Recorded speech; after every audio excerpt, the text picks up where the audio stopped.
Okay guys, dito na nabuksan na natin yung panel nya. Nabaliktad na natin yung panel. Bali, ang gagawin natin ngayon, mag check tayo ng ano niya, sa voltage checking tayo sa side cope kung meron siyang VGH, VGL at saka kung anong missing pang ibang voltahe doon sa side cope nya. Ito, naayos na natin to. Ito yung pinaka main source papunta sa side cope. Ito yung unang problema nya, naayos na natin. Akala natin okay na siya kasi nag-una ang screen. Hindi ko nabantayan, sa taas pala meron palang sira, blank. Kaya sinarado ko na.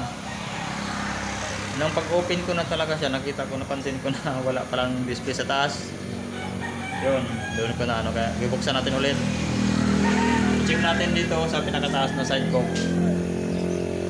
Buti nga lang yung source cope niya, walang problema. Meron yung mga problema pero may isang guhit, dalawang guhit lang.